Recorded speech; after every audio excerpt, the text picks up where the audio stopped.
proud of Indira, seriously. She has given her, she's dedicated her life to this, and not without the support of an amazing husband, Dharmil.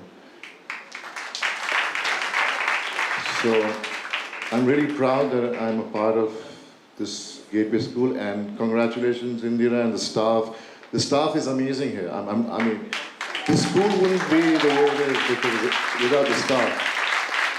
So congratulations for celebrating 10 years. That was a few months ago, and it's just amazing. It started with 22 kids, and now there are more than 100 kids, and it's just wow. It has been recognized as one of the best schools in the world, and that's the reason why the Utah University wants to join hands with them and giving pies, trying, they're part of that, and it's so important, because they have to recognize, and they want to come. I mean, everybody wants to do good, but people don't. They start these institutes, they start these schools, but they do not personally give them the energy and the time to it.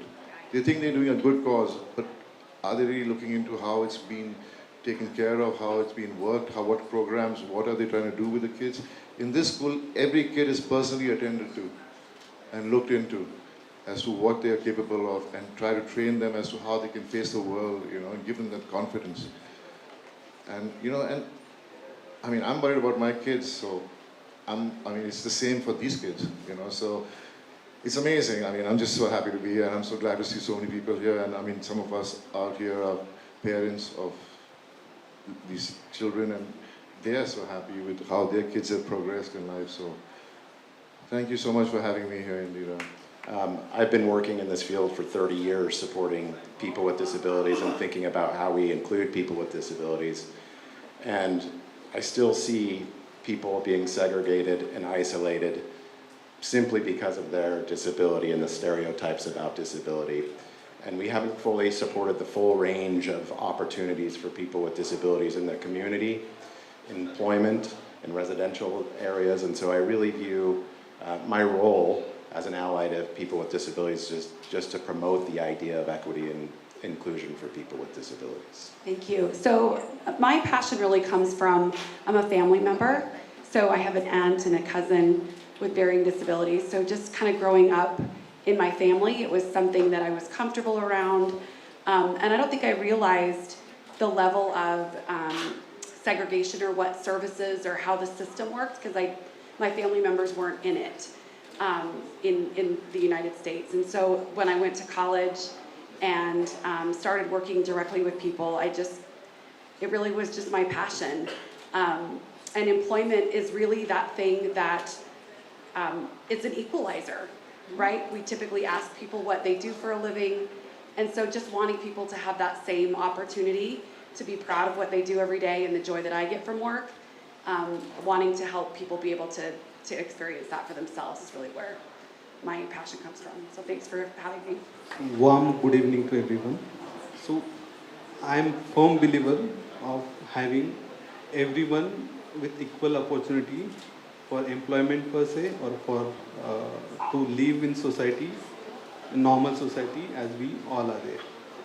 So to avoid something which makes them different and take out that stigma out of normal and not normal individual, we ensure that everyone who joins us for training, we ensure that everyone who wants to work with us, maybe for understanding, maybe honing their skills, we take them and we train them accordingly. So that is what I would suggest. The education system is something that in India I'm supremely passionate about, and sometimes very disappointed with also. I have to say that. Because I feel that one of the major things that we have in our education system is the fact that we teach our children to mug everything. And everything is based, your grade, everything is based on the fact that can you recite like a parrot.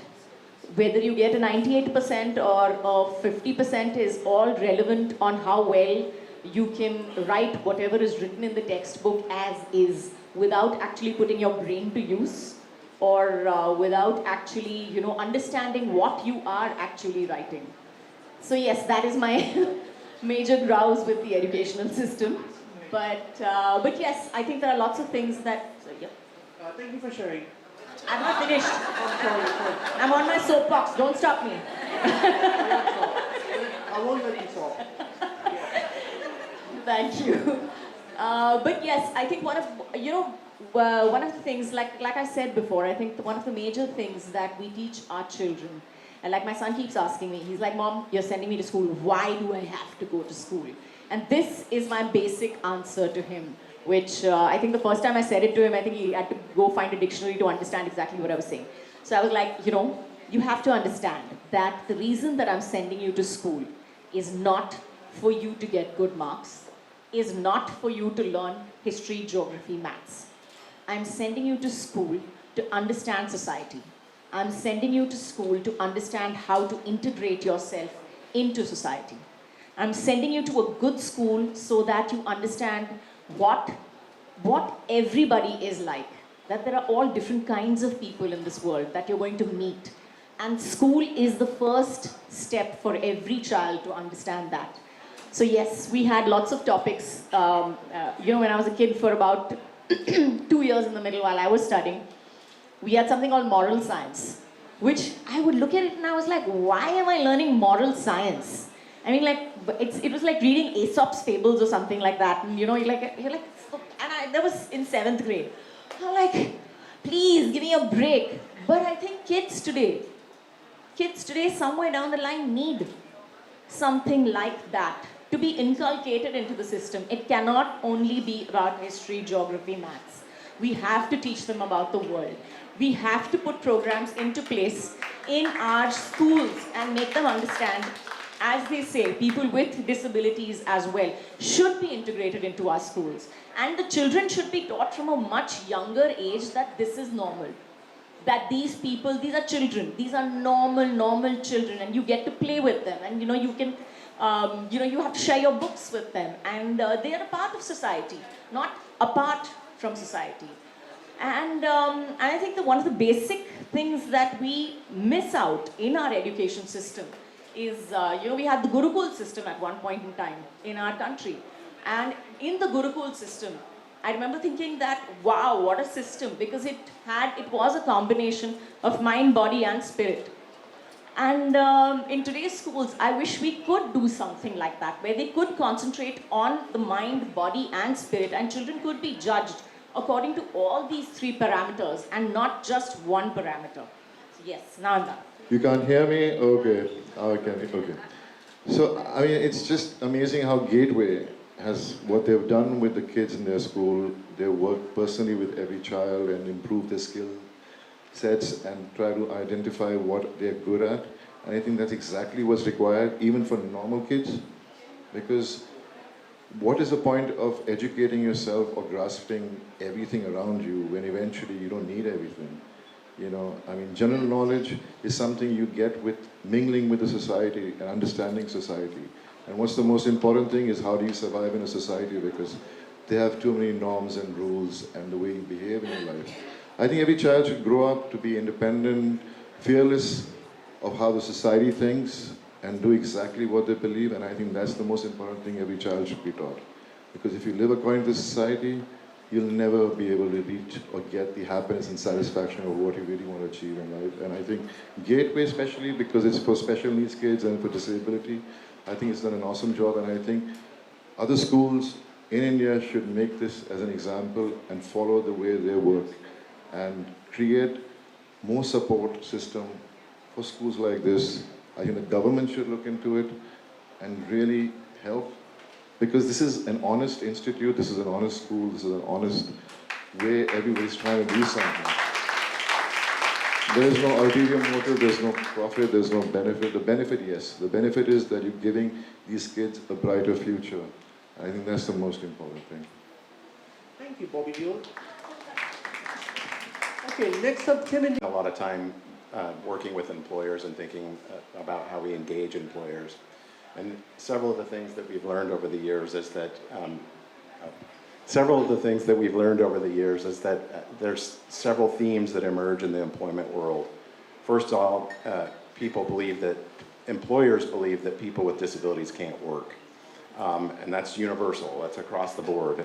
And we know through years of research and years of programs such as supported employment and customized employment that really dispels that myth that people with disabilities can't work. Supported employment was one of the earlier models that we've used to help people with disabilities obtain competitive integrated employment. And what we started to see with supported employment is it was working for a subset of individuals with the disabilities, but oftentimes people with more significant disabilities weren't obtaining jobs. And so that's why we have customized employment, and I think that's what the Gateway School is trying to implement, is this idea of customized employment to help support people with more significant disabilities obtain jobs. And we know one of the predictors of maintaining a job for a person with a disability is finding the match and finding an appropriate match. So we match the skills and interests of an individual with a disability to the job. And oftentimes, what happens in the employment world or when we're supporting people with disabilities, we forget about the match. We just want to get a job, and then we start to place people in jobs based off stereotype. So in the United States, we talk about the F jobs for people with disabilities, and these F jobs are what we call fast food, flowers, and filth, meaning we tend to put people in jobs that we think they can do, or those are the only jobs that we can do. And we know through customized employment and supported employment that there's a range of work that people with disabilities can do. Another thing that we kind of see with misconceptions about hiring of people with disabilities is that people with disabilities, and especially people with intellectual developmental disabilities, more significant disabilities, are a liability to the workforce. And we know once again through research over the years that that's just not true. Oftentimes when we train a person with a disability to work in a job that matches his or her skill set, their safety record is often better than those without people with disabilities. So this liability issue it's a myth that's out there. The second part of the question was, how do we move forward? And some of the misconceptions maybe when we're moving forward, if I recall. Here's something that's very universal. I've worked in different countries thinking about employment, and I think one of the universal truths about supporting people with disabilities, or what people believe about people with disabilities, is that they can't work and that they have low expectations for what people with disabilities can do, and that there's stereotypes about people with disabilities. And I think this really stems from our notion of disability, and I think this is a really important point to stress as we start to think about how we can build employment programs for people with disabilities. And this notion kind of comes from this idea, when we think about disability, we always think it's an us-them paradigm, right? We think, oh, we don't have a disability, and then there are people with disabilities, and we're separate. What we know is that disability is a part of the human condition. It's something that everybody in this room will have at some point. And so I think if we can work off this idea that, you know, some people will have disability at birth, some people will have disability later on in life, some people will have a disability when they're aging and older, or, you know, I could leave this room tonight and get in a car. I've experienced Mumbai traffic now. I can get in a car and get in an accident and acquire a brain injury. So unlike any other form of marginalized group, I can enter the disability field, and I think, and become a person with a disability. So I think as we start thinking about disability and supporting people with disabilities, if we can change the lens and the framework of thinking about disability and look at it as a we instead of an us and them paradigm, I think we might be more receptive to supporting people with disabilities and employing people with disabilities in the range of occupations that are available. In the United States started, 2007, 2008, and it started with a handful of states that passed legislation. And now, today, there's 39 states that have some form of legislation or executive order. So that really is directing a lot of funding priorities at the state level. And then what has happened is that there's been more of a federal level of support to help those states implement. So in terms of the momentum and excitement around Employment First, it certainly, I think, re-energized a lot of that movement and excitement that happened in the early 90s with supported employment. What we saw was, people were getting jobs and there's been a big lull in the United States. And so this Employment First movement certainly generated that interest and discussion about everybody should have opportunities to work, including people with the most significant disabilities. So in terms of lessons learned, there was kind of this big rush to say we're an Employment First state, but people didn't really think it through in terms of how do we make this last, how do we make this stick, and who are we going to be accountable to? So those are the kinds of things that really make an impact in numbers or policies or people really having those opportunities, is having bodies of decision makers or whoever is putting up the funding to say what is it that we want to fund and what do we want to see happen, and measure those things and have those outlines of expectations. I believe that's where there's been some shortfall in the United States around Employment First. And then you see states where there's been really good progress, and it's because they've measured and put, for lack of a better word, money where their mouth is. Saying we care about employment, we want people to be employed, what are the things that we need? So I think those would be my, kind of those lessons learned is, really matching what you say it is that you want and funding those initiatives. So coming on to the challenges part first, I feel when you employ these kids or PWD candidates, so there is a potential biasness is there with the people who are working with them. They are for sure they will have unsure, I would say, guarantees from them that they would carry out this work or no. So that potential biasness you cannot remove.